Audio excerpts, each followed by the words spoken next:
اگلا سوال ہے جی کہ اس چیز میں اللہ تعالیٰ کی کیا حکمت ہے کہ اس نے انسان کو اشرف المخلوقات تو پیدا کیا ہے لیکن انسان کو پرفیکٹ نہیں بنایا؟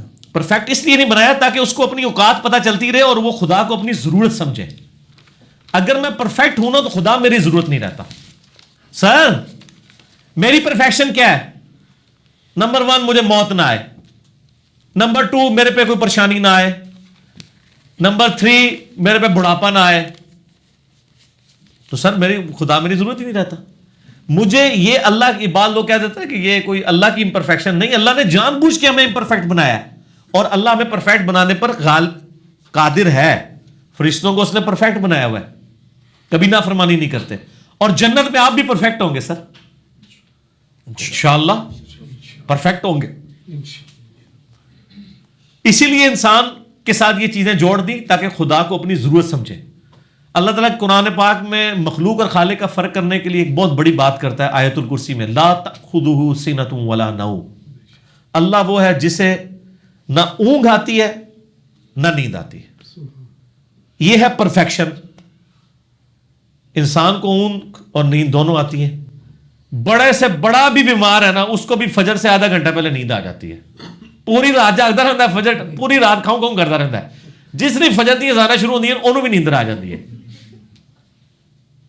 آ جاتی ہے نا, ٹھیک ہے. اور وہ بڑا صحیح ہے, نہیں وہ نیند کا وقت ہوتا ہے. تو یہ انسان کے ساتھ کمزوری لگی ہے. 24 گھنٹے کے اندر ایک دفعہ نہ سوئے, اگلے 24 گھنٹے میں یہ مشینری پرفارم ہی نہیں کر سکتی, امپرفیکٹ ہے. لیکن سر جنت میں نیند کوئی نہیں ہے, ٹھیک ہے. اچھا, انسان کے ساتھ یہ جو کمزوریاں لگی ہوئی ہیں نا, یہ یعنی انسان کو مجبور کرتی ہیں کہ اس کو خدا کی ضرورت ہے. پیشاب, کھانا پینا, نیند, یہ چیزیں اگر ختم ہو جائیں تو انسان کی ضرورت ہی نہیں خدا رہتا. اور جنت میں اللہ تعالیٰ انسان کو یہ ساری خوبیاں دے دے گا جس کی اس کو خواہش ہے. صحیح مسلم میں حدیث ہے نا, جنتیوں کو جاتے ہی خوشخبری ملے گی. ایک تو بخاری مسلم میں حدیث ہے نا کہ میدان حشر میں لا کے موت کو مینڈے کی شکل میں قربان کر دیا جائے گا کہ اب کسی کو موت نہیں آئے گی. سر یہ کتنی بڑی نعمت ہے جنتیوں کے لیے, اور سب سے بڑا عذاب ہے دوزخیوں کے لیے کہ موت نہیں آئے گی. قرآن میں آتا ہے آج ایک موت نہیں ہزاروں موتیں مانگو, موت تو نہیں آئے گی. موت آئے تو جان چھوٹ جائے نا ان کی. تو اور مسلم میں آتا ہے کہ جنتیوں تمہیں مبارک ہو, آج کے بعد تمہیں موت نہیں آئے گی, ہمیشہ زندہ رہو گے. آج کے بعد بیمار نہیں پڑو گے, ہمیشہ تندرست رہو گے. آج کے بعد بوڑھے نہیں ہوگے, ہمیشہ جوان رہو گے. اور چوتھی چیز, آج کے بعد اللہ تم سے کبھی ناراض نہیں ہوگا. تو انسان دنیا میں امپرفیکٹ اس لیے بنایا گیا ہے تاکہ وہ اس پرفیکشن کے لیے کوشش کرے. امپرفیکٹ ہے نا, اپنی کمزوری جانتا ہے نا, تو پھر اس کو سمجھنا چاہیے مجھے کسی کی ضرورت ہے. میں خدا نہیں ہوں, میں مخلوق ہوں. اگر میں مر جاتا ہوں, میں بیمار ہو جاتا ہوں, میں نہ اپنے گردوں پہ کنٹرول رکھتا ہوں, نہ اپنے دل کے اوپر کنٹرول رکھتا ہوں. میں بوڑھا ہونے سے اپنے آپ کو نہیں روک سکتا. میرے بال سفید ہو جائے میں ان کو کالا نہیں کر سکتا. میری چمڑی لٹک جائے تو میں پلاسٹک سرجری بھی کرا لوں تو یہ باہر کی چمڑی کو تو اکٹھا کر لوں گا, جو اندر جو میری لائف پوری ہو چکی ہوئی ہے. آپ کو پتا ہے ایک اندر بھی لائف چل رہی ہے. کئی ایسے لوگ ہیں کہ جن کی عمر تو 40 سال ہے لیکن ان کے دل جو ہیں ان کی عمر 60 سال ہو چکی ہے, کیونکہ انہوں نے جس سرکمسٹانسز میں جو خوراکیں کھائی ہیں وہ دل 60 سال پرفارم کر چکے ہیں. اسی لیے آپ دیکھیں نا, گورے جو ہیں وہ لمبی عمریں ان کی کیوں ہوتی ہیں؟ وہ ہر چیز کا خیال لے کے چلتے ہیں. جاپان میں اس وقت بھی 55,000 لوگ ایسے ہیں جن کی 100 سال سے زیادہ عمر ہے. تو 55 بھی نہیں نکلنے پاکستان چوں. ایویں کو بابے جھوٹ مار دینا کہ میں فلانا والا اولا دا گل ہے. جینورلی 100 بہت کم لوگ ہیں پاکستان میں. اس لیے وہ آپ پاکستان میں 50 سال بندہ چیک کروائے نا تو وہ میڈیکلی ڈاکٹر آپ کو بتا دیں گے جی اس کی عمر دنیاوی طور پہ تو 50 سال ہے لیکن میڈیکلی یہ 80 سال کا ہو چکا ہے.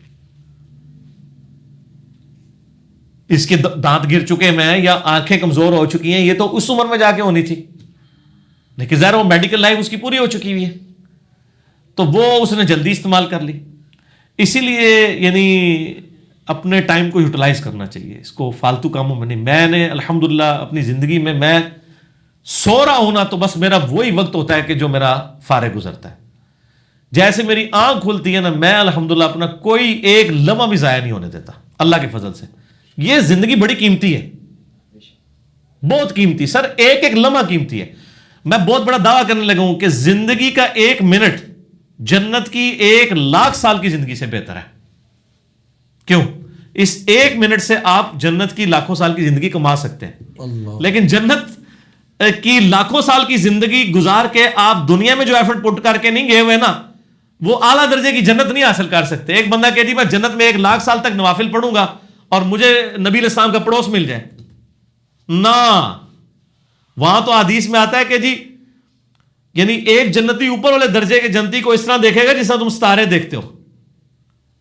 ایک جنتی دوسرے کا یہ فرق ہے. نبی تو آپ جنت میں 1,00,000 سال تک عبادت کرتے رہے, 24 گھنٹے کرتے رہے, تب بھی آپ کو جنت میں اگر آپ کہنا میرا درجہ بڑھا دیا جائے نہیں بڑھ سکتا. لیکن دنیا میں سر آپ کے ہاتھ میں جو مرضی کریں, ٹھیک ہے, یہ اللہ نے آپ کو اختیار دیا ہے نا. اسی لیے ہم کہتے ہیں کوشش کریں نبیوں والا کام کریں, نبیوں والا ریوارڈ حاصل کریں. نبیوں والا کام کیا ہے؟ انسانیت کو ہدایت کی طرف بلانا, اللہ کے راستے کی طرف بلانا, خود بھی عمل کرنا. ومن احسن قولا ممن دعا الی اللہ وعمل صالحا وقال اننی من المسلمین. اس سے بہتر کون ہو سکتا ہے, کس کی بات ہو سکتی ہے جو لوگوں کو اللہ کی طرف بلائے, خود بھی دین کے اوپر چلے اور اس کے باوجود وہ کہے کہ میں عام مسلمان ہوں. ٹھیک ہے, اپنے آپ کو بہت بڑا بزرگ کلیم نہ کرے. ٹھیک ہو گیا.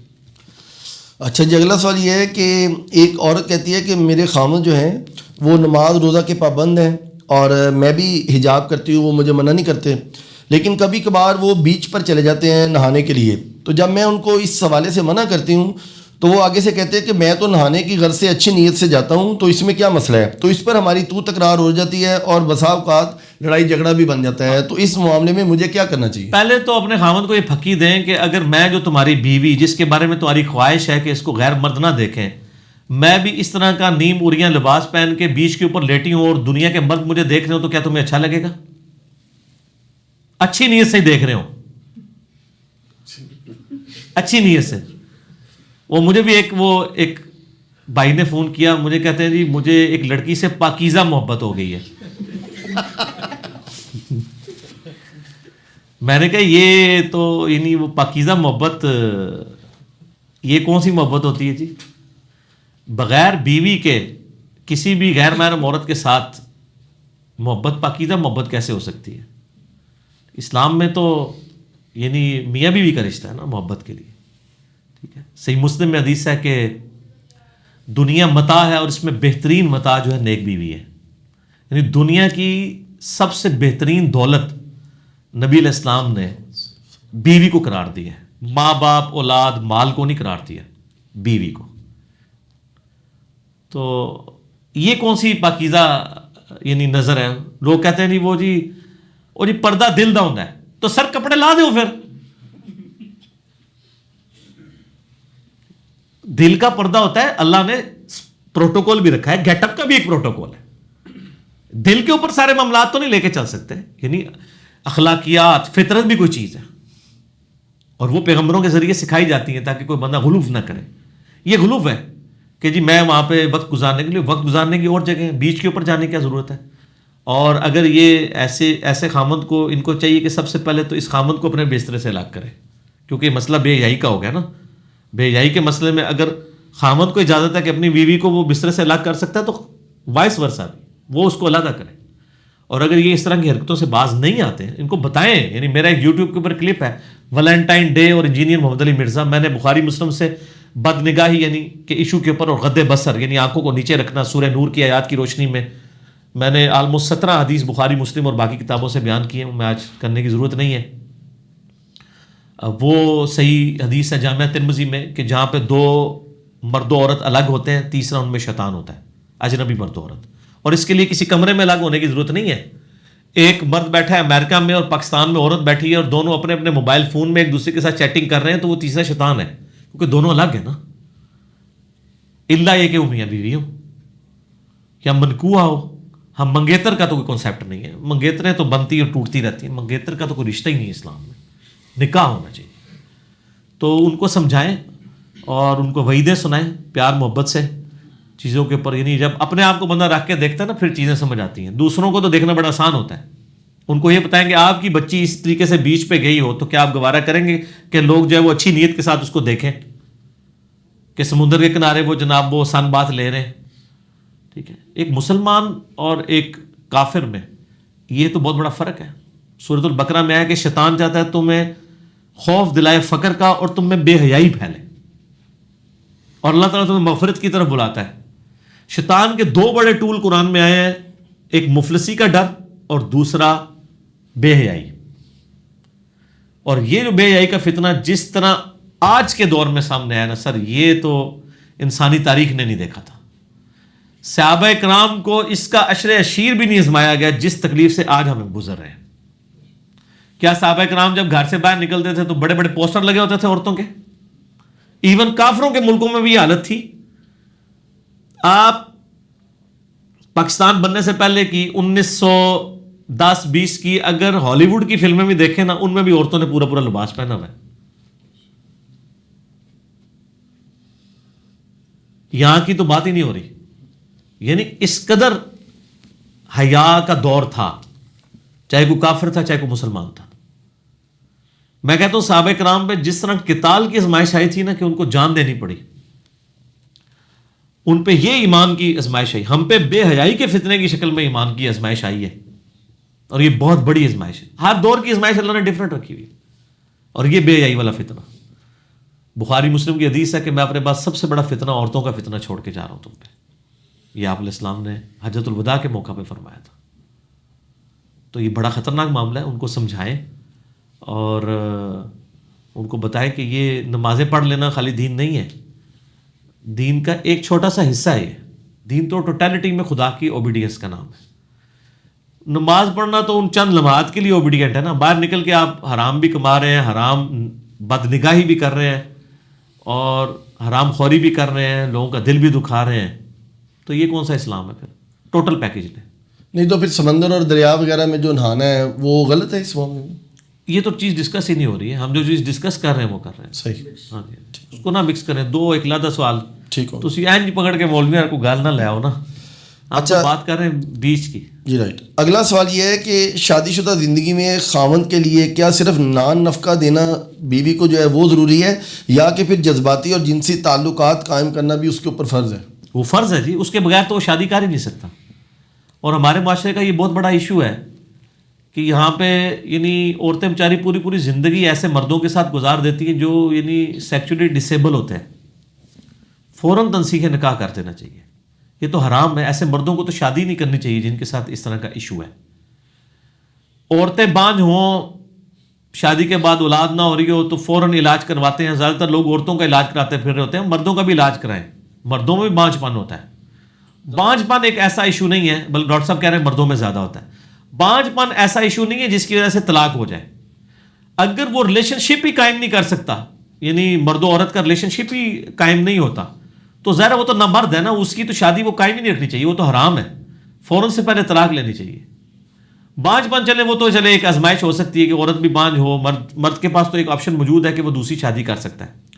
البتہ اگر ایک عورت ہے اور وہ اس کو پتہ چل جاتا ہے کہ اس کے مرد کا علاج اب ممکن نہیں ہے تو ٹھیک ہے طلاق لے لے. ظاہر ہے جس طرح مرد کو ایک خواہش ہے کہ وہ اس کو اولاد چاہیے تو وہ دوسری بیوی کر سکتا ہے, تو عورت کے پاس تو دوسرا خاوند کرنے کا آپشن نہیں ہے, تو وہ پھر تنسیخ نکاح اور خلا ہی کرے گی نا. تو خلا لے سکتی ہے, خلا لے لے. تو یہ صرف نان و نفقہ پورا کرنا ضروری نہیں ہے, یہ یعنی یہ والے تعلقات قائم کرنا. اسی لیے بخاری مسلم کی حدیث ہے کہ اے نوجوانوں, تم میں سے جس میں استطاعت ہو وہ نکاح کرے, اور جس میں نکاح کی استطاعت نہیں ہے یعنی وہ فائنینشلی نکاح کو نہیں کر سکتا. اور دوسری چیز تو انڈرسٹوڈ ہے کہ جنسی تو خواہش اس میں موجود ہے, تو اس میں الفاظ ہیں تم اپنی شہوت کو روزے رکھ کے ٹھنڈا کرو. تو جس بندے میں شہوت ہی نہیں ہے تو وہ تو شادی کر ہی نہیں سکتا نا سر, اس کو تو شادی کرنے کی ضرورت ہی نہیں ہے. کزن کو سپورٹ کرنے کے لیے اس کی شادی کے اوپر یا اور معاملات کے اندر صدقے کا پیسہ جو ہے وہ لگایا جا سکتا ہے؟ اگر وہ کزن اتنا کمزور ہے کہ اس کے اوپر صدقہ اور خیرات اور زکوٰۃ لگتی ہے تو ضرور لگائیں, لیکن یہ صرف اس کے سبسسٹنس لیول پہ شادی کروانے کے لیے. اگر آپ کہیں کہ جی وہ 1 لاکھ والے ہوٹل میں تو شادی کروا سکتا ہے لیکن 10 لاکھ والے میں نہیں کروا سکتا, تو میں 9 لاکھ اس کو صدقہ کر دوں, یہ بھی ہو سکتا ہے. یہ تو پتا ہے سارے چیم کرنے ہوتے ہیں نال سبسسٹنس لیول کے اوپر, تو صدقہ ضرور دیں. لوگوں کی فضول خرچیوں کے لیے ان کو صدقہ خیرات نہیں دیا جا سکتا, ناٹ ایٹ آل. اس سے زیادہ لوگ یعنی محروم ہیں جن کے پاس بیسک نیڈز نہیں ہیں, پاورٹی لائن سے نیچے زندگی گزار ہے, ان کو سپورٹ کریں. ایک سوال ہے جی کہ چچا کی وراثت میں سے کچھ حصہ جو ہے وہ ہمارے ابا جان کو ملا ہے, تو کیا ہم اپنی خوشی کے ذریعے، اپنی خوشی کے لیے اپنے چچا کی جو وہ گفٹ ہمیں ملا ہے اس کو ان کی اولاد کو گفٹ کر سکتے ہیں؟ بہت نیک آپ ماشاءاللہ بھتیجے ہیں، ضرور کریں جی، آپ کو کس نے منع کیا؟ بلکہ اگر وہ فیملی یعنی ڈیزرونگ ہے نا، یہ کس صورت میں ہوتا ہے؟ اگر کوئی شخص ایسا فوت ہوا ہے نا جس کی اولاد نرینہ نہیں ہے، یعنی اس کی اولاد میں کوئی لڑکا نہیں ہے، تو پھر اس کے بہن بھائیوں کو حصہ ملتا ہے۔ اگر صرف بیٹیاں ہیں اور حصہ مل گیا اور وہ واقعی ڈیزرونگ بھی ہیں کہ حصہ لینے سے آپ سمجھتے ہیں کہ وہ ان کے گزر بسر نہیں ہوگا اور آپ اپنے شوق سے ان کو دینا چاہتے ہیں، ضرور دیں۔ اگر وہ امیر ہیں، ان کو کوئی فرق نہیں پڑتا، تو آپ بے شک اپنے پاس رکھیں اور ان کو دینے کی بجائے کسی اور غریب کو دیں، ضروری نہیں کہ انہیں کو دینا، اور اگر وہ ڈیزرونگ ہے تو ان کو دیں۔ اگلا سوال یہ ہے جی کہ حضرت عیسیٰ علیہ السلام اور نبی کریم صلی اللہ علیہ وسلم کے درمیان کے پیریڈ میں کیا کوئی ایسے شخص گزرے ہیں جن کا نام خالد بن سنان تھا اور وہ کوئی نبی تھے؟ یہ ابن کثیر کے بارے میں میں نے تو نہیں پڑھا، مجھے کسی نے بتایا تھا کہ انہوں نے لکھا ہے، یہ بالکل جعلی بات ہے، یہ بالکل غلط ہے۔ سورۃ المائدہ میں بالکل کلیئر کٹ آیا ہے کہ انبیاء کے فطرت کے زمانے کے بعد اب نبی علیہ السلام تشریف لے آئے ہیں، اور عیسائیوں کو باقاعدہ مخاطب کیا گیا، اور بخاری مسلم دونوں میں حدیث موجود ہے کہ تمام انبیاء آپس میں بھائی ہیں اگرچہ ان کی مائیں الگ ہیں، اور عیسیٰ علیہ السلام تو میرے خاص بھائی ہیں کیونکہ ان کے اور میرے درمیان کوئی پیغمبر نہیں ہے، کیونکہ باقیوں میں تو وقفہ ہے نا۔ تو نبی علیہ السلام جب کلیئر کٹ کہہ رہے ہیں کہ عیسیٰ اور میرے درمیان ان 500 سالوں میں کوئی پیغمبر نہیں گزرا، تو اس کا مطلب ہے پھر کوئی پیغمبر نہیں۔ جب بخاری مسلم کی حدیث بالکل واضح ہے اور قرآن کو سپورٹیو ہے، قرآن پاک میں تو یہی پلی لی گئی ہے کہ اے یہود و نصارہ، تم لوگ کہتے تھے رسول کیوں نہیں آ رہا، تو نصارہ کو جب کہا جا رہا ہے کہ فطرت کے پیریڈ کے بعد، فطرت کہتے ہیں یعنی ایک گیپ، تو اسی لیے ہم نبی علیہ السلام کے والدین کو بھی اہل فطرت کہتے ہیں نا، کہ اس گیپ میں کوئی پیغمبر نہیں آیا تھا، ٹھیک ہے نا۔ جس تک پیغمبر کی دعوت نہ پہنچی وہ اہل فطرت ہے، ان کا معاملہ تو ظاہر ہے، ان کے اوپر تو قرآن کا واضح حکم ہے، وما كنا معذبین حتی نبعث رسولا، ہم کسی کو عذاب نہیں دیتے جب تک رسول مبعوث نہ کریں، تو وہ اہل فطرت ہے۔ تو یہ فطرت کا لفظ قرآن میں بھی آیا کہ فطرت کے پیریڈ کے بعد حضرت عیسیٰ علیہ السلام کے بعد نبی علیہ السلام آیا ہے، یہ سورۃ المائدہ کے اندر موجود ہے، تو یہ کلیئر کٹ اشارہ ہے، اور بخاری مسلم نے تو بالکل واضح کر دیا نبی علیہ السلام کے فرمان نے کہ باقی انبیاء بھی میرے بھائی ہیں، لیکن عیسیٰ تو خاص میرے ساتھ تعلق ہے کہ ان کے میرے درمیان کوئی پیغمبر نہیں۔ ٹھیک ہو؟ صحیح۔ اگلا سوال ہے جی کہ مسجد نبوی صلی اللہ علیہ وآلہ وسلم کے 3 محراب کون کون سے ہیں اور ان کی خصوصیات قرآن و سنت میں کیا ہے؟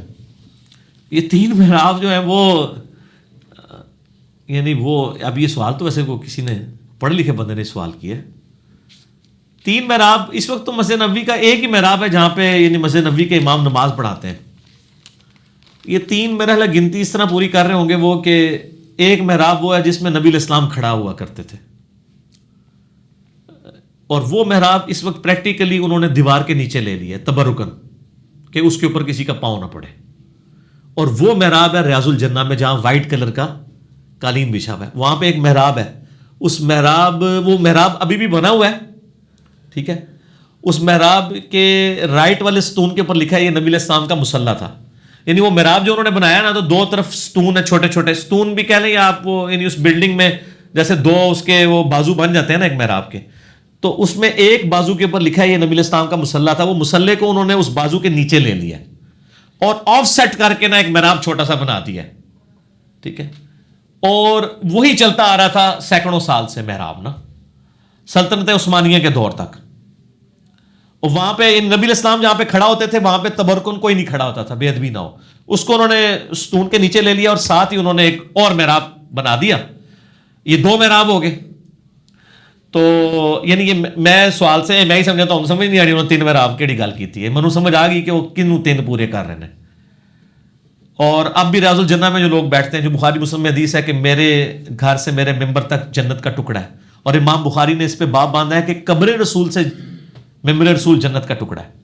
نبی علیہ السلام نے قبر کا ذکر نہیں کیا تھا، لیکن امام بخاری کا ویژن دیکھیں، چونکہ نبی علیہ السلام کیا اسی حجرہ عائشہ میں قبر بنی ہے، تو اب پریکٹیکلی وہ قبر رسول ہی ہے، قبر رسول بھی جنت کا ٹکڑا ہے، اور ساتھ ابو بکر عمر کی قبریں بھی رضی اللہ تعالیٰ عنہما، اور وہ پورا ریاض الجنہ جنت کے ٹکڑوں میں سے ایک ٹکڑا ہے۔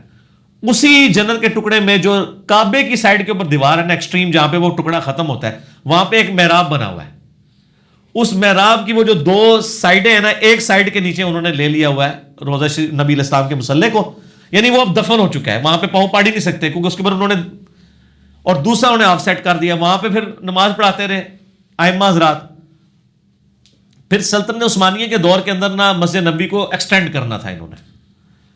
اب وہ لیفٹ سائڈ پہ تو ایکسٹینڈ نہیں کر سکتے تھے, روضہ شریف تھا, ریاض الجنہ کی لیفٹ سائڈ کے اوپر روضہ شریف ہے. رائٹ سائڈ پہ انہوں نے بڑھایا, کتنا بڑھاتے ہیں. پھر انہوں نے یہ ڈیسائیڈ کیا کہ ہم اس طرح کرتے ہیں کہ مسجد نبوی کو کی توسیع اگلی جانب کر لیتے ہیں, یعنی ریاض الجنہ سے آگے 8-10 صفیں, یعنی 8-10 تو نہیں بنتی ہیں, تقریباً 4-5 بنتی ہیں, یہ انہوں نے ایڈ کر لی اور امام کو اٹھا کے نا آگے شفٹ کر دیا. اس وقت پریکٹیکلی جو ہے نا وہ ہمارے پاس تصویر لگی ہوئی ہے, میں نے وہ مسجد نبوی اور خانہ کعبہ کا تعارف کرایا, وہ یوٹیوب پہ آپ لکھیں نا انٹروڈکشن تو وہ کھل جائے گا, اس میں نے فزیکلی تصویروں سے دکھایا. اس وقت پریکٹیکلی یعنی جو امام مسجد نبوی کھڑے ہوتے ہیں نا وہ اس توسیع والے پورشن میں کھڑے ہوتے ہیں جو سلطنت عثمانیہ نے کی ہے, اور وہ پورا کا پورا ٹریک ہے جو باب السلام سے لے کے باب البقی تک ہے. روضہ شریف پہ حاضری کے لیے باب السلام سے انٹر ہوتے ہیں نا, تو جس راستے سے آپ گزرتے ہیں نا وہ سارا راستہ بعد میں ایڈ کیا ہوا ہے, ٹھیک ہے, اور وہ اس کا بڑا فائدہ ہو گیا نا, پھر روضہ شریف کے آگے سے دوسری طرف سے باہر نکل جاتے ہیں. تو اب وہ تیسرا محراب وہ ہے جو اس وقت پریکٹیکلی محراب ہے. تین پورے کرتے ہیں نا جی. تو بہرحال جو نبی علیہ السلام کا جو تھا نا محراب اور مصلی, وہ اس وقت فزیکلی اس بلڈنگ کی دیوار والے پورشن کے نیچے ہے, تبرکن وہاں پہ کسی کا پاؤں نہ پڑے, اس کو انہوں نے ختم کر دیا. ٹھیک ہو.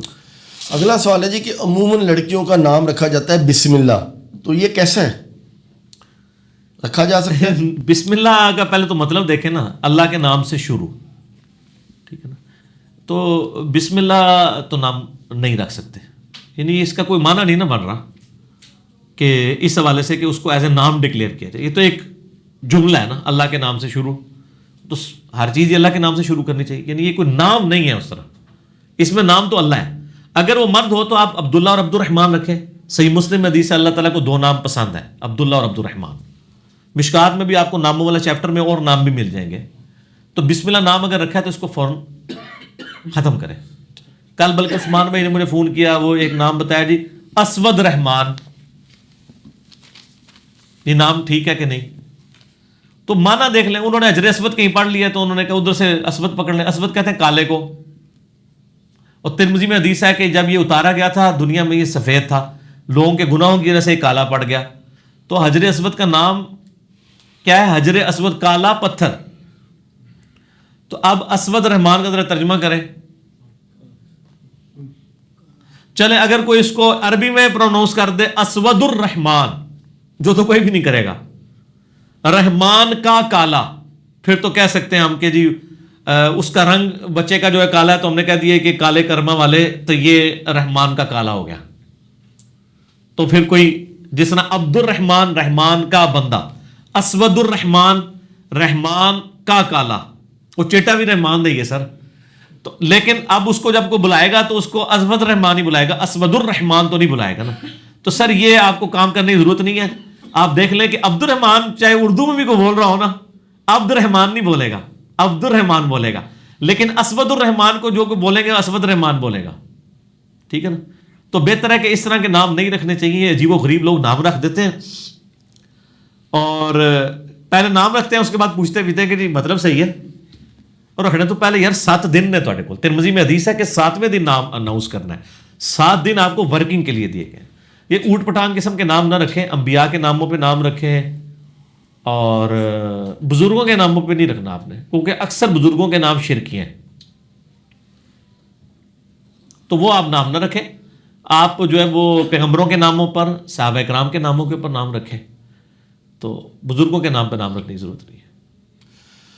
اچھا جی, اگلا سوال یہ ہے کہ قرآن حکیم جو کہ کلام الہی ہے, تو جبریل علیہ السلام جو ہے ان کو پھر کیوں کہا جاتا ہے کہ وہ قول جبریل ہے؟ ہاں, یہ سورہ التکویر میں آتا ہے نا کہ یہ ایک عزت والے رسول کا کلام ہے, جبرائیل کا, جو اللہ کے ہاں بڑی عزت والا ہے. قول جبریل اس لیے کہا جاتا ہے کہ وہ جبرائیل علیہ السلام واسطہ بنے ہیں نا جی,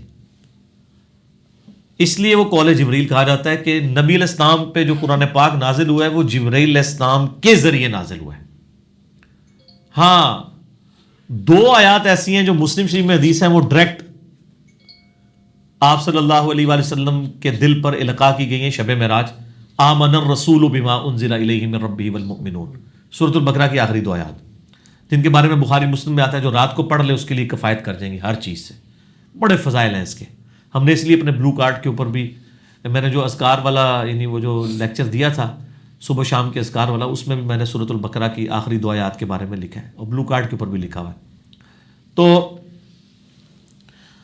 یہ جو یعنی اللہ تبارک و تعالیٰ کی خاص وحی جو ہے وہ شب معراج نازل ہوئی. باقی سورہ شورا کے آخری رکوع میں اگر آپ جائیں گے نا تو آپ کو پتہ چلے گا کہ یعنی وحی کے 3 موڈ اللہ نے بیان کیے ہیں. پہلے تو اللہ نے فرمایا کہ کسی انسان کی یہ شان نہیں ہے کہ اللہ تعالیٰ اس سے کلام کرے،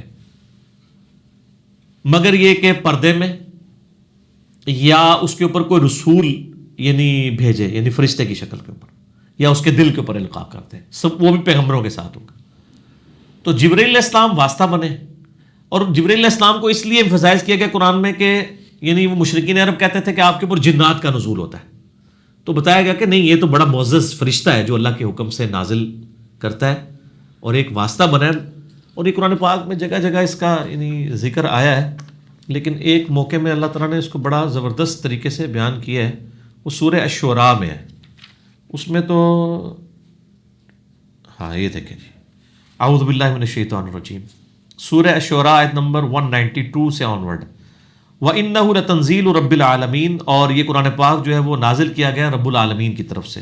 نزل بہ الروح الامین، یہ امانت دار روح امین کی طرف سے، یعنی ان کے ذریعے اللہ نے نازل کیا. یعنی جو اللہ نے ان کے مانس سپرد کی تھی انہوں نے کوئی مکسنگ نہیں کیا ہے، ایگزیکٹ منوان وہی بات پہنچائی ہے. علی قلبک، اے نبی آپ کے دل پر نازل کیا، لتکون من المنذرین، تاکہ آپ اس کے ذریعے لوگوں کو ڈر سنائیں. بلسان عربی مبین، اور یہ عربی مبین کھلی زبان ہے، یعنی ایسی بات نہیں کہ بات سمجھنا ہے. اب ہمیں نہ سمجھ آئے کہ یہ کا نعبد و یہ کا نستعین کا مطلب جو ہے وہ یا علی مدد نہیں ہے، تو وہ آپ کی اپنی مرضی ہے، ورنہ یہ ہے بہت واضح ہے. وَإِنَّهُ لَفِي زُبُرِ الْأَوَّلِينَ، اور اس قرآن کا ذکر تو اگلے صحیفوں میں بھی تھا. اور آگے اسی طریقے سے یعنی چلتی ہیں آیات. تو یہ قول جبریل اس حوالے سے، اچھا نبی علیہ السلام کا بھی قول کہا گیا ہے، جبریل کا قول بھی اور اللہ کا قول بھی، کیونکہ اللہ کا قول جبریل لے کے آئے تو جب ان سے گزرا تو وہ جبریل کا بھی قول بنا. پھر ہم جب بات کرتے ہیں تو ہم قرآن پاک کی اتھینٹسی کو نبی علیہ السلام کی زبان مبارک سے ڈیفائن کرتے ہیں نا. قرآن جو ہے یہ اللہ کا بھی کلام ہے، نبی علیہ السلام کا بھی کلام ہے اور جبریل علیہ السلام کا بھی، لیکن الٹیمیٹلی آیا کہاں سے ہے؟ اللہ سے. اس لیے ہم چونکہ وہ ڈومیننسی ہے نا، باقی انہوں نے صرف ٹرانسفر کیا ہے، اس لیے ہم اللہ تعالیٰ کا اسے کلام اللہ کہتے ہیں. کلام جبرائیل یا کلام رسول لفظ بولا نہیں جاتا، لیکن یعنی اصطلاح یہ بھی درست ہے، غلط نہیں ہے. اگلا سوال ہے جی کہ احادیث قدسی جو ہیں ان کو قرآن حکیم کا حصہ کیوں نہیں بنایا گیا؟ اس کے اندر کیا حکمت ہے؟ سب سے بڑی حکمت تو یہی، پھر قرآن 2 گتوں کے درمیان تو نہیں رہے گا نا.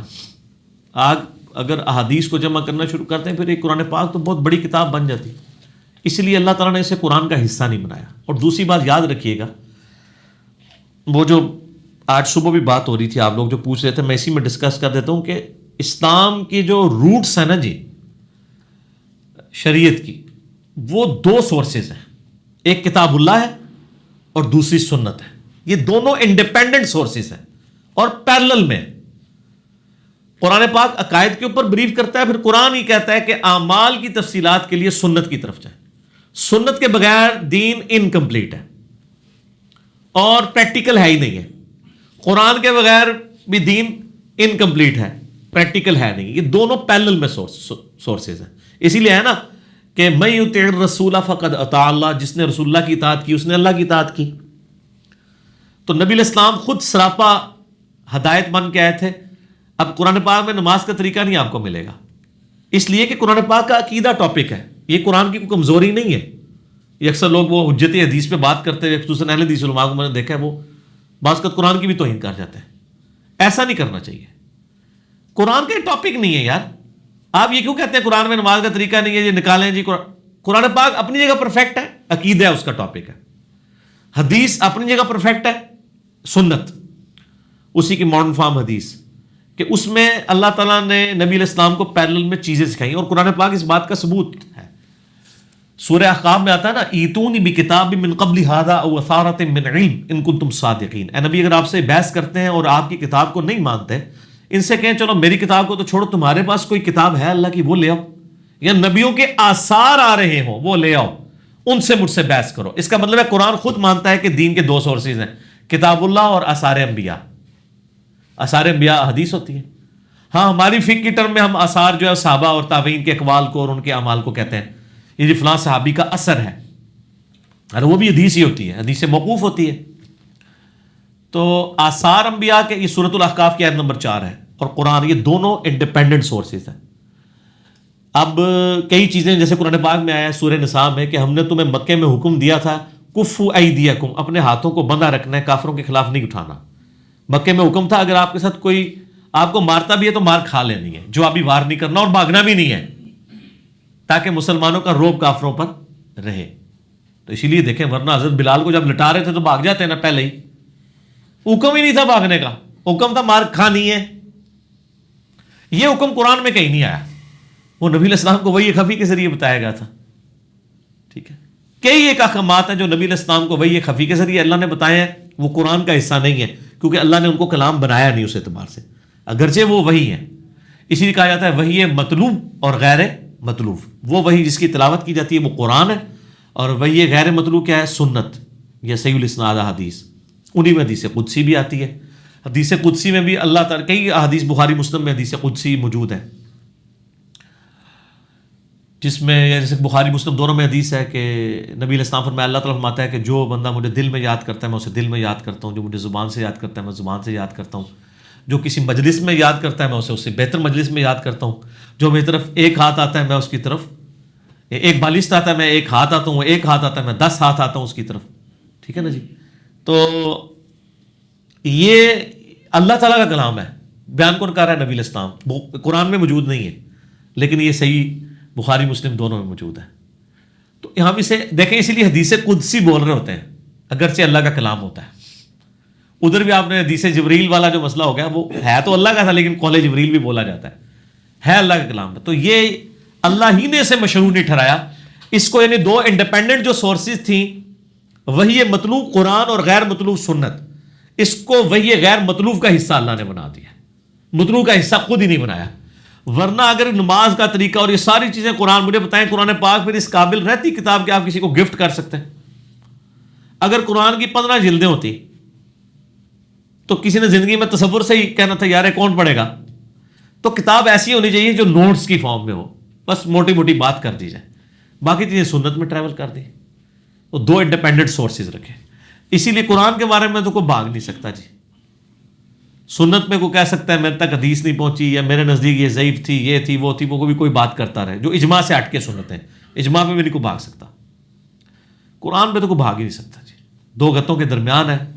اسی لیے دیکھیں، اللہ کے فضل سے ہم لوگوں کو جب عقیدہ بتاتے ہیں نا تو ہم قرآن کو بنیاد رکھتے ہیں، حدیث کو ہم صرف ایک سمجھ لیں ایک سپورٹو پیش کرتے ہیں، کیونکہ ہمیں پتہ ہے کہ جن لوگوں نے قرآن کے خلاف عقیدے بنائے ہوئے ہیں انہوں نے حدیثوں کی بنیاد پہ بنائے ہوئے ہیں، کیونکہ حدیثوں میں اسلام کے خلاف بہت بڑی سازش ہوئی ہوئی ہے کہ حدیثیں جعلی بھی گڑھی گئی ہیں۔ بخاری مسلم دونوں میں حدیث ہے، اور مسلم کی پہلی حدیث ہی مولا علیہ السلام سے یہی ہے کہ وہ شخص اپنا مقام دوزخ میں دیکھ لے جس نے میری طرف کوئی جھوٹی حدیث منسوب کی۔ یہ بات قرآن کے بارے میں تو نہیں ہے کہ جس نے قرآن کی جھوٹی آیت بنائی وہ دوزخ میں مقام دیکھ لے۔ حضور کو پتہ تھا قرآن میں کوئی مسئلہ نہیں ہوگا، مسئلہ حدیثوں میں ہی ہونا ہے، ہوا ہوا ہے۔ آج دیکھ لیں کس بڑے لیول کا مسئلہ ہوا ہوا ہے۔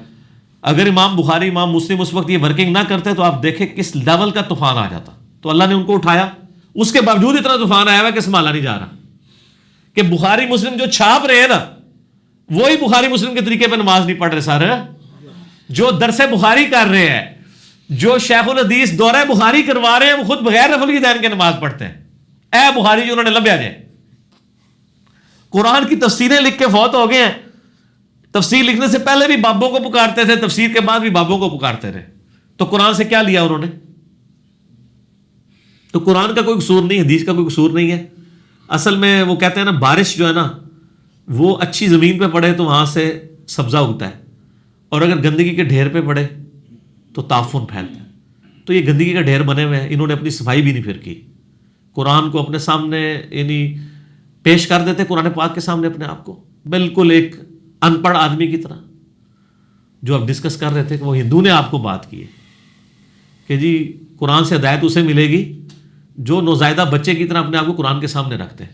تو سر یہ کون رکھنے دے گا آپ کو؟ اسی کو تو کہا جاتا ہے یہاں پہ کہ قرآن و حدیث ڈائریکٹ نہ پڑھنا تم گمراہ ہو جاؤ گے. تو اسی لیے یہاں پہ آج کل ایک بڑا شعر مشہور ہوا ہوا ہے جو بڑا گنگنایا جاتا ہے، نہ میں وہابی نہ میں بابی، میں ہوں مسلم علم کتابی. تو یہ بات ہمیں کیوں کرنی پڑتی؟ دیکھ لیں آج پوری مجلس میں ایک دفعہ میں نے شعر پڑھا ہے، ٹھیک ہو گیا. لوگ کہتے ہیں نہ پڑھا کرو جی بار بار، تو وہ یعنی ناراض ہوتے ہیں. کیا کریے ان مطلب گالاں کٹنی شروع کر دیے.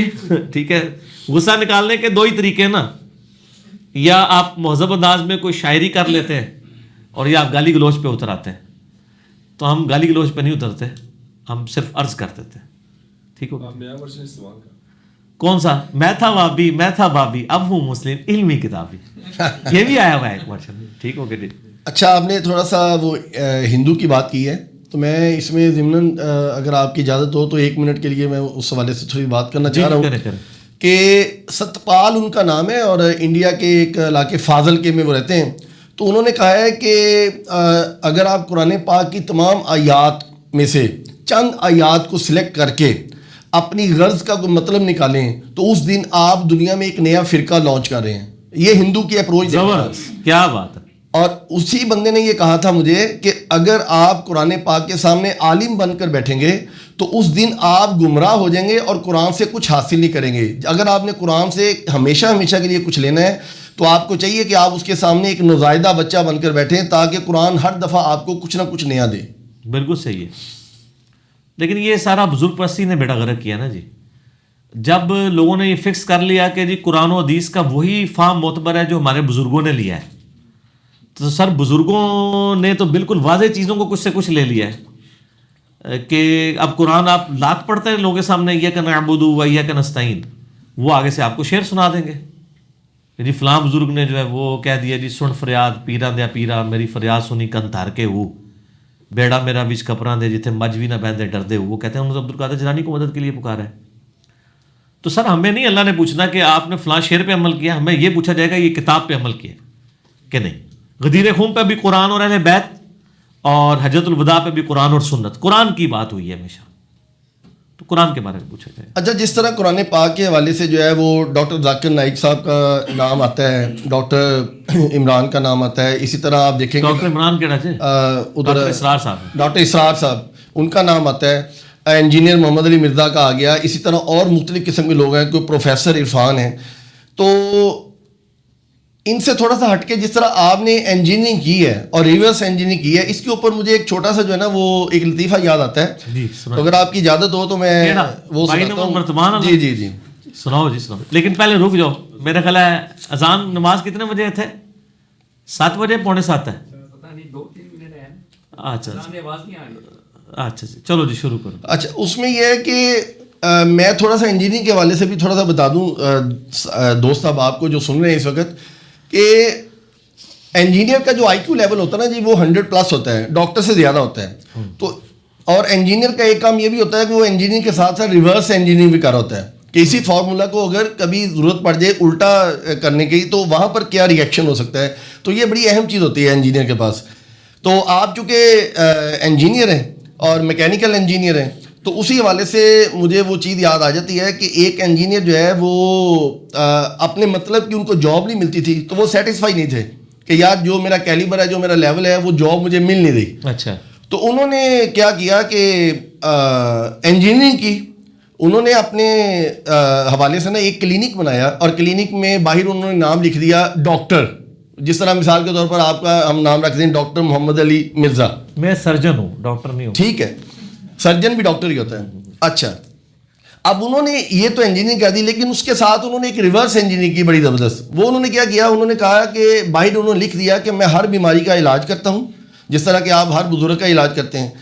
تو میری فیس ہے 300 روپیہ، آپ تو فیس بھی نہیں لیتے. تو انہوں نے کہا جی کہ اگر میں علاج نہ کر سکا تو میں 1000 روپیہ آپ کو انعام دوں گا. تو اسی طرح ایک بہت چالاک بندہ تھا جس طرح کہ آج کے علماء ہیں، تو انہوں نے کہا یار ہم تو اس کو نہیں چھوڑیں گے. تو ہم تو جیلم جا جا کے اس سے سوالات کریں گے مختلف قسم کے. تو وہ ایک دن کیا ہوا, انہوں نے کہا یار سوال کریں گے اور کوئی نہ کوئی اس کو تو بیماری کا علاج نہیں ملے گا تو ہمیں 1000 روپے مل جائے گا. تو انہوں نے کیا کیا کہ پہلے دن وہ آئے ہیں بزرگ, اور انہوں نے آ کے کہا جی کہ میری زبان کا ٹیسٹ جو ہے وہ بالکل ختم ہو گیا ہے, مجھے پتہ ہی نہیں چلتا میں کیا کھا رہا ہوں کیا پی رہا ہوں, تو میرا کچھ علاج کریں. اب وہ بزرگ بڑے چلاک تھے, انہوں نے کہا اس کا کہاں سے علاج ہوگا, کہاں سے اس کا چیک اینڈ بیلنس ہوگا, کون سی لیبارٹری میں جائیں گے, تو مجھے مفت میں 1000 روپے مل جائے گا. تو چونکہ وہ جو ڈاکٹر تھا وہ تو اس کو پتا تھا ڈاکٹر ہے, لیکن اصل میں اس کے اندر انجینئر تھا. تو انہوں نے کہا نرس کو کہ 22 نمبر مرتبان سے نا 3 ڈراپس لاؤ اور ان کو پلا دو. اب وہ جیسے ہی 22 نمبر مرتبان سے اس نے 3 ڈراپس لیے اور پلائے ہیں, تو وہ کہتا ہے تو ڈاکٹر صاحب یہ تو پیٹرول ہے. تو انہوں نے کہا جی کہ اس کا مطلب ہے کہ آپ کی زبان کا ٹیسٹ واپس آ گیا تو 300 روپیہ لائیں. 300 روپے ٹھیک ہے جی. اب وہ بڑا پریشان ہوا, اس نے کہا یار یہ تو میں 1000 روپے کی دیہڑی لگانے آیا تھا, تو یہ تو ڈاکٹر خود 300 روپے میرے سے لے گیا.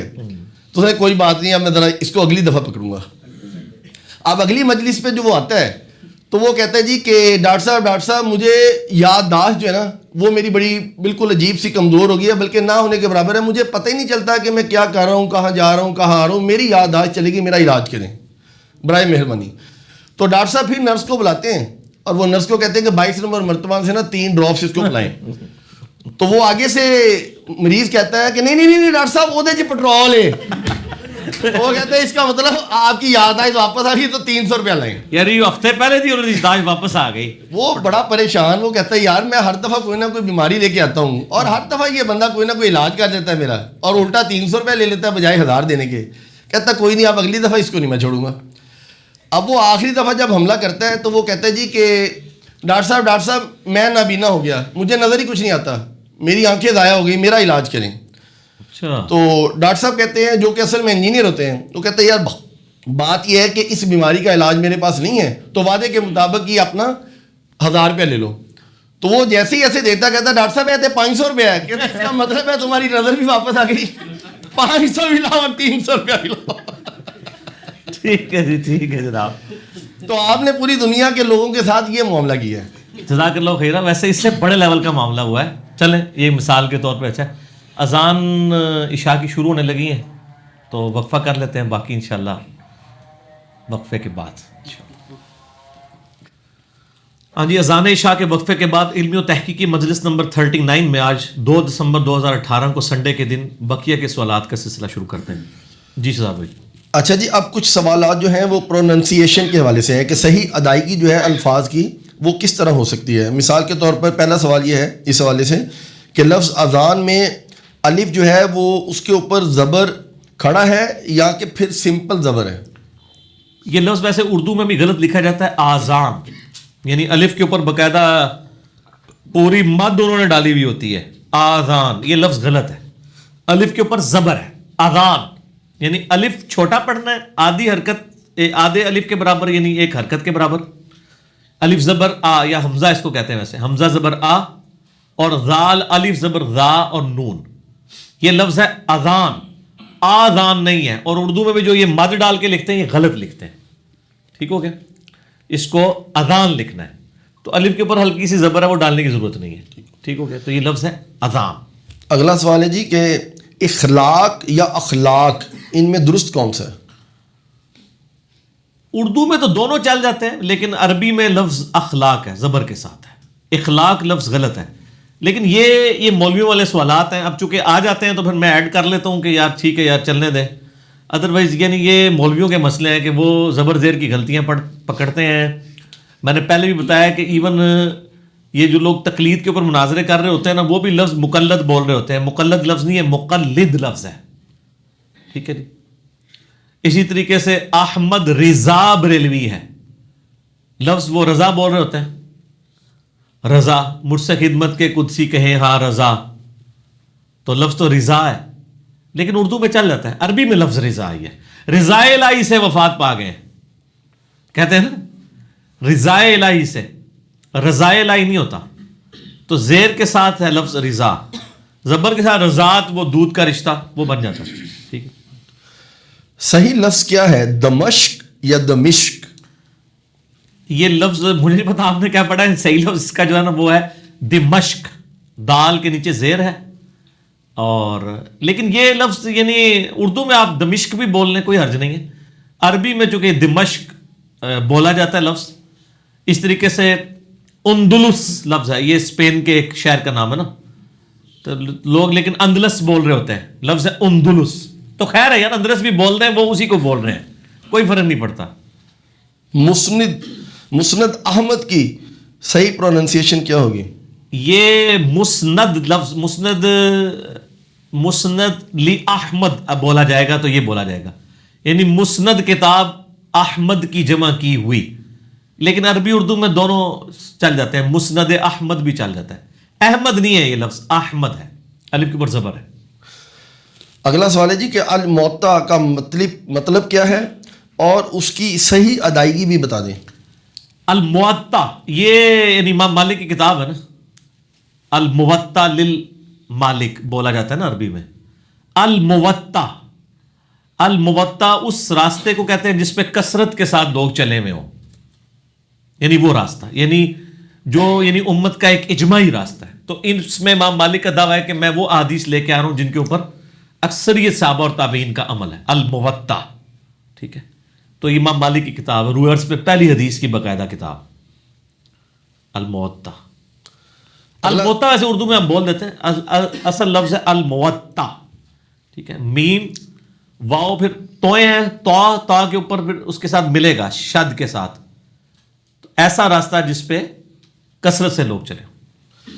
اچھا جی, اگلا سوال یہ ہے کہ المستدرک کا مطلب کیا ہے اور اس سے مراد کیا ہے؟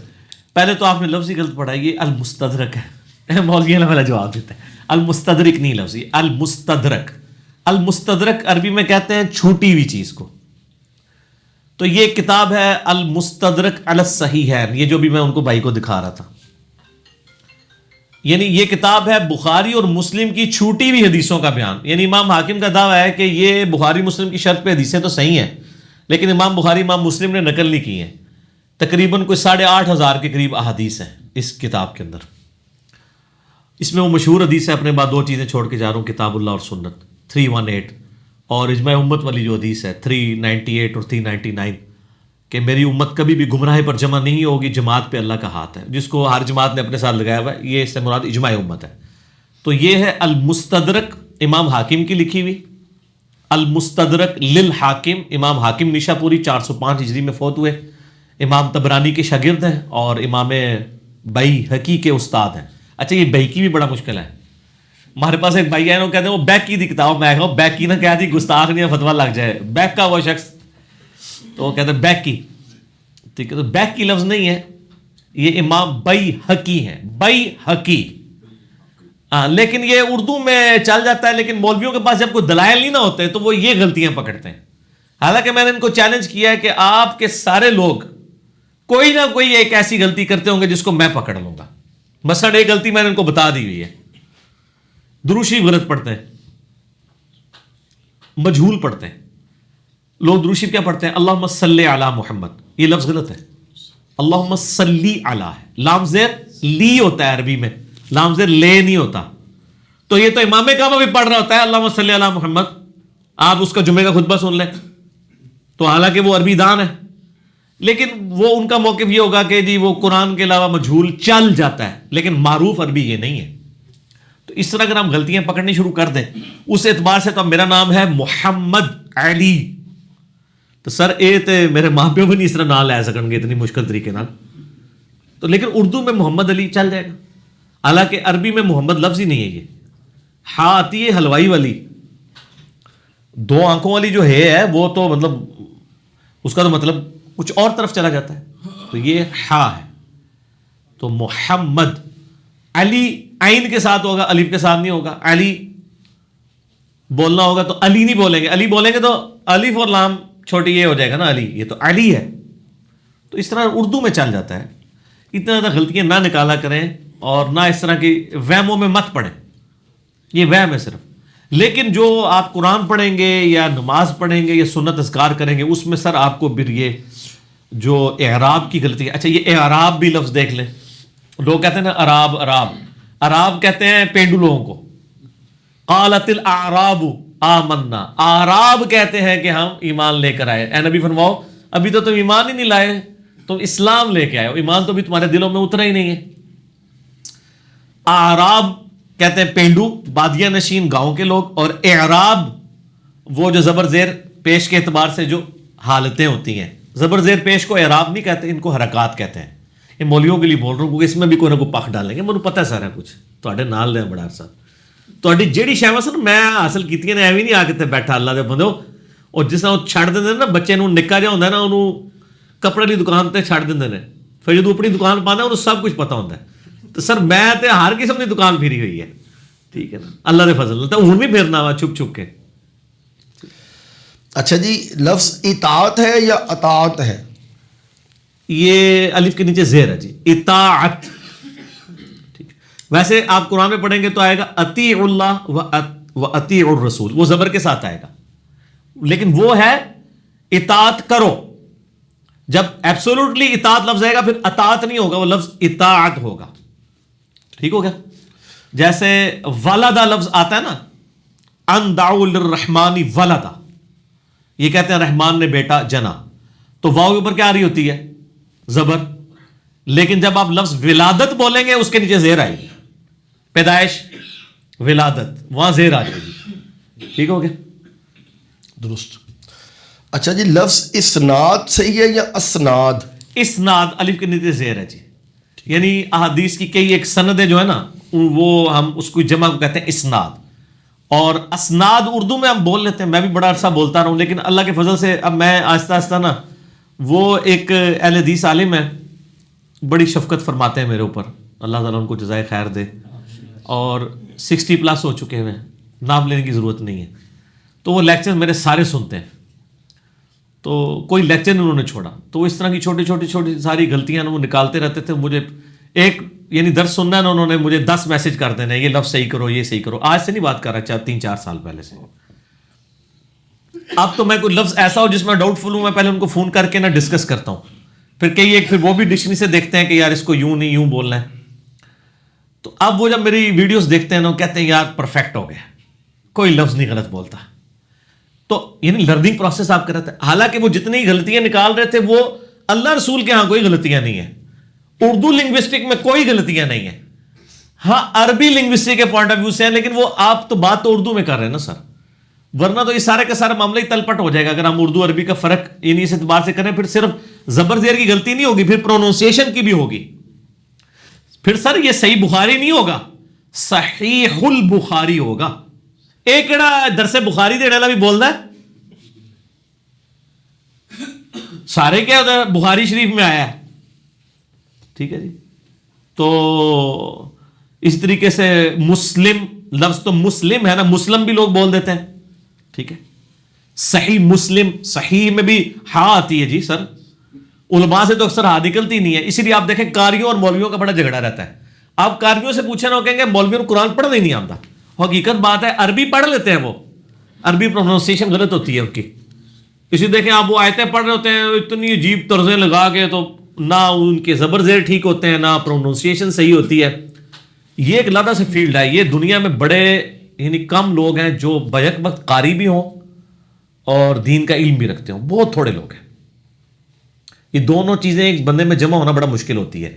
انڈیا, پاکستان, بنگلہ دیش میں ایون حافظ قرآن ہے, ان کی قرات صحیح نہیں ہوتی ہے. بہت کم لوگ ہیں جو الفاظ کا خیال, بل اردو میں چل جاتا ہے جی, اردو میں کسی کی یہ غلطی نہ نکالا کریں. اس طرح تو کوئی بندہ بھی مطلب یعنی چل نہیں سکتا. اگر آپ چھوٹی چھوٹی غلطیاں نکالنا شروع کر دیں گے تو میں نے کہا نا کہ پھر تو احمد رضا بریلوی, یہ نہ بریلوی صحیح بولتے ہیں, نہ دیوبندی صحیح بولتے ہیں, نہ اہل حدیث صحیح بولتے ہیں, نہ شیعہ. سارے کہتے ہیں نا جی احمد رضا خان صاحب, رضا خانی مذہب, رضا خانی تو کوئی نہیں بولنا نا, وہ کتاب ہی لکھی نے.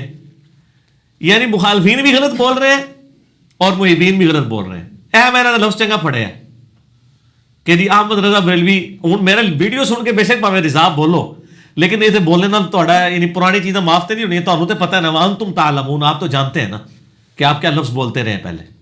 ٹھیک ہے, تو اس طریقے سے ترمذی, ترمذی تو کوئی عالم صحیح بول ہی نہیں سکتا کیونکہ ذال وہ نکال ہی نہیں سکتا. ترمذی بولے گا تو وہ تو ذات تو ہے نہیں, وہ ذال ہے جو نرمی سے نکلتی ہے, ترمذی. ٹھیک ہے, ابو داود بولتے ہیں, یہ لفظی غلط ہے. یہ سنن ابی داؤد ہے. سنن کے ساتھ جب بولیں گے تو یہ ابو داؤد تو بنے گا نہیں, ابی داؤد بنے گا, ابھی ہو جائے گا. ٹھیک ہو گیا. تو یہ تو پھنس جائیں گے, کس چیز کے اوپر جائیں گے آپ. جس کتاب کا نام لیں گے نا, میں کہنا جی البیہقی کا ان سے پوچھ لیں, ان کو کہیں یہ پروناؤنس کریں سنن الکبریٰ للبیہقی. ٹھیک ہے. تو البیہقی تو وہ بولے گا جسے پتہ ہے, سارے بیکی بول رہے ہوتے ہیں یا بیکی بول رہے ہوتے ہیں. بیکی بھی لفظ نہیں ہے, یہ ہے بیہقی, یعنی یہ یالین ہے, با یا زبر بئی, ہا زبر ہا, قاف یا زیر قی, اور قاف بھی سر وہ دوسرے والا اوکھے والا دو نقطے والا, بیکی نہیں بیہقی. تو سر اے ہی کرتے رہو گے, پھر اگلی حدیث تک کسی نے بیان ہی نہیں کری وچ لکھا کیوں ہے. تائی تو پھر وہ کہتے ہیں نا جناب مشکات بول رہے ہیں, لفظ مشکات میں کئی بار بولتا ہوں, لفظ غلط ہے. اگر اس کو مشکات بولوں گا تو میں بولوں گا مشکاہ, کیونکہ تا ہے نا عربی میں وہ وقف ہو کے ہاں بن جائے گی, لیکن اردو میں مشکات چل جائے گا, کیوں نہیں چلے گا. عربی میں ہوگا مشکاہ, ہاں بن جائے گا. مشکاہ بول رہے ہیں تو کہیں گے پتہ نہیں کیڑی کاٹ لیے نے, تو میں بھی مشکات شریف بول رہا ہوتا ہوں, چل جائے گا. اور یہ مشکات بھی پورا نام نہیں, اس کا نام ہے مشکات المصابیح, اور ہاں بھی وہ نکالے گا جس کو ہاں آتی ہوگی. مشکات المصابیح نہیں ہے یہ, علماء تو بولیں گے مشکات المصابیح, نہ مشکات المصابیح, ہاں جڑا نکل نہیں تو آڈے کو. تو پھر آپ وہ بھی غلط بول رہے ہوں گے. سر کدھر آپ جائیں گے. قرآن بول رہے ہیں لفظ غلط, قرآن ہے, قاف نقطے والا ہے. تو آپ حدیث تو سارے غلط بولیں گے. حدیث شریف میں, حدیث شریف تو ہے نہیں, حدیث تھا ہے نا سر, ادھر اگے بھی تھا, اللہ نے پا جڑی ہے, تاکہ کوئی شیخ الحدیث بھی بولے نا, انہوں کہے تو اپنا نام ہی صحیح نہیں لے سکتا, تو شیخ الحدیث بولنا ہے نا. کیا کہتے ہیں نہیں شیخ الحدیث ہیں بہت بڑے, تو غلط ہے. حدیث لفظ ہے. تو ان سے پوچھیں آپ کیا کہیں گے اہل حدیث, ان کو کہتے ہیں اہل حدیث تو غلط لفظ ہے. اہل حدیث ہے لفظ. جو یہ کہتے ہیں ہم اہل سنت ہے, تو یہ لفظ غلط ہے. اہل السنہ لفظ ہوگا, اہل حدیث بھی لفظ غلط ہے, اہل الحدیث ہوگا, زبر کے ساتھ ہوگا. تو سر یہ جتنے اس طرح کی ٹوٹکے اور آپ کے اوپر روب ڈال رہے ہوتے ہیں نا, یہ 5 منٹ نہیں ہمارے سامنے بیٹھ سکتے, اس لیے ہم بٹھاتے بھی نہیں ہیں, نہ ان کے سامنے بیٹھتے ہیں. اپنی عزت قائم ہے تو ٹھیک ہے, رکھیں آپ. تو اس طرح کے سوالات مجھے اب دیکھیں کتنی باتیں یاد آئیں. اگے ٹورو جی, آخری سوال ہے جی آج کی نشست کا. جزاک اللہ جی. لفظ طریق ہے یا ترک, اور اس میں فرق کیا ہے نہیں, اور اس میں فرق کیا ہے. طریقہ اردو میں لفظ استعمال ہوتا ہے, طریق کہتے ہیں راستے کو, عربی میں نا راستہ. آپ سعودیہ میں بھی جائیں نا, وہ اشارہ کر رہے ہوتے ہیں طریق یہ راستہ, یعنی وہ اگر کوئی یعنی گاڑی والا آپ سڑک پار کر رہے ہیں, گاڑی روک لے گا, وہ کہے گا طریق, یعنی وہ گزرنے دے گا آپ کو. طریق کہتے ہیں راستے کو. طریقہ ہم اردو میں لفظ استعمال کرتے ہیں. تو طریق کہتے ہیں ایک ایسا راستہ, ایک واسطہ جس سے حدیث آئی ہے. جیسے امام بخاری کہتے ہیں میں نے سنا عمرو بن حنبل سے, اس نے سنا محمد ابن ادریس شافعی سے, انہوں نے سنا مالک بن انس سے, انہوں نے سنا نافع سے, نافع نے ابن عمر سے, اور ابن عمر نے نبی علیہ السلام سے. تو یہ ایک طریق چل رہا ہے, ایک سند چل رہی ہے. سند کے ایکویلنٹ لفظ. اسی کی ایک جمع ہے ترک. جیسے مسلم شریف کی پہلی حدیث کے 4-5 ترک ہیں. حدیث تو ایک ہے کہ جس نے میری طرف جھوٹ منسوب کیا وہ اپنا مقام دوزخ میں دیکھ لے. صحیح مسلم کی پہلی حدیث مولا علی علیہ السلام سے ہی ہے, لیکن اس کے ساتھ پھر آگے حدیث حضرت ابو ہریرہ سے آئے گی, پھر جابر بن عبداللہ سے آئے گی, پھر ابن عباس سے آئے گی, پھر مغیرہ ابن شعبہ سے آئے گی, پھر انس ابن مالک سے آئے گی رضی اللہ عنہم اجمعین, 6-7 صحابہ سے آئے گی. تو ہم کہیں گے حدیث تو ایک ہے لیکن اس کے ترک 6 ہیں. اسی لیے فواد عبد الباقی کی جو صحیح مسلم کی ترکیم ہے نا, اس میں انہوں نے سارے ترک جمع کر کے تو 3033 حدیثیں بنا دی ہیں. حالانکہ مسلم میں حدیثیں ہیں 7563, 7563, لیکن فواد عبد الباقی والی مسلم میں ہے 3033. وہ انہوں نے سارے ترک جمع کر دیے. تو ایک وہ اب یہ اس حدیث کو ایک حدیث وہ کاؤنٹ کرتے ہیں جس نے میری طرف حدیث, لیکن وہ مختلف ترک سے آئی ہوئی ہے نا. حدیث بے شک وہ ایک ہے لیکن ترک ڈفرنٹ ہے. اور سر ایو چیز ہے جڑے وہ کہتے ہیں جی 6 لاکھ حدیثاں امام بخاری نو آندیاں سن, 3 لاکھ فلانے نو آندیاں سن, وہ ساڈیاں تو انہوں نے گماتیاں تھے, اپنی وچ لکھتیاں. وہ طریق اور ترک ہوا کرتے تھے. انما الاعمال بالنیات کے 700 ترک امام بخاری کو آتے تھے، جس میں سے چند ایک انہوں نے لکھ دیے. تو وہ 700 حدیثیں نہیں تھیں، وہ ترک تھے واسطے سے. بڑا آسان ہے، یعنی ایک صحابی نے 10 تابعین کو سکھایا، 10 تابعین نے آگے 10 کو، تو تابعین تک پہنچتے ہوئے ایک حدیث کے کتنے ترک ہو گئے؟ 100. تبع تابعین تک 1000. تو امام بخاری تو تبع تابعین کے فوراً کنزیکٹو بعد آ رہے ہیں، ان تک پہنچتے ہوئے 1000 ترک ہو چکے تھے.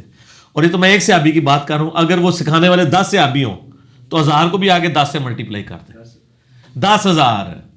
تو سر نبی علیہ السلام کی ٹوٹل حدیثیں ابن جرسکرانی نے لکھا ہے 10,000 ہی ہیں ٹوٹل. یہ لاکھوں میں ترک ہیں، ایک ایک حدیث کے کئی طریق. ایون یہ بخاری، مسلم، ابو داؤد، ترمذی، نسائی، ابن ماجہ کی یہ ساری کٹھی حدیثیں کر لینا تو یہ 25-27,000 حدیثیں بنتی ہیں. لیکن اگر آپ مشکات کھول لیں تو 6,294 حدیث میں یہ ساری آلموسٹ کور ہے. کیونکہ یہ جو حدیث جو ہے کہ جس نے میری طرف جھوٹ منسوب کیا اپنا مقام دوزخ میں دیکھ لے، یہ بخاری میں بھی ہے، مسلم میں بھی ہے، ابو داؤد میں بھی ہے، ترمذی میں بھی ہے، نسائی میں بھی ہے، ابن ماجہ میں بھی ہے. تو اب اس کو 6 دفعہ تو نہیں گنا جائے گا، پھر ہر کتاب میں بھی ایک سے زیادہ دفعہ ہے. سکروٹنی کرو گے تو اسدہ 20 کی بجائے ایک حدیث رہ جائے. اس طرح کرتے کرتے ایون بخاری، مسلم، بخاری میں انٹرنیشنل نمبر کے مطابق 7,563 حدیث ہیں اور مسلم میں بھی اتنی ہے. یہ ہمارے سامنے پڑی انٹرنیشنل نمبرنگ والی. لیکن ان دونوں کو بھی اگر آپ سکروٹنی کریں گے نا تو اس میں بھی 1906 حدیثیں متفقن علیہ ہیں، جو بخاری میں بھی ہے، مسلم میں بھی. الگ سے کتاب ہے اللؤلؤ والمرجان. یعنی 2000 حدیثیں ہیں جو بخاری میں بھی ہیں، وہی مسلم میں ہیں. ٹھیک ہو گیا؟ پیچھے 2,000 ہی بچ جاتی ہیں. یعنی آپ ان کو بخاری مسلم کو جمع بھی کر دیں گے تو 4,500 حدیثیں بنے گی. ان میں بھی مضامین کی سکروٹنی کرنی شروع کریں آپ تو 2,000 سے بھی نیچے آ جائیں گے. تو اس طرح یہ ترک ہوتے ہیں، اور وہ ترک جمع ہے طریق کی. تو اس لیے ہم جب کبھی بول دیتے ہیں نا اس کے اتنے طریق آئے ہیں، تو یہ اب یہ طریق بھی لفظ غلط ہے، طریق لفظ ہوگا، طا را یا قاف. اردو میں طریق تو چل جائے گا. اچھا، مولوی صرف زبر زیر کی غلطی پکڑتے ہیں، کبھی یہ پروننسیشن کی ادائیگی کی غلطی نہیں پکڑیں گے، کیونکہ وہ ان کو خود کوئی نہیں آتی ہوتی.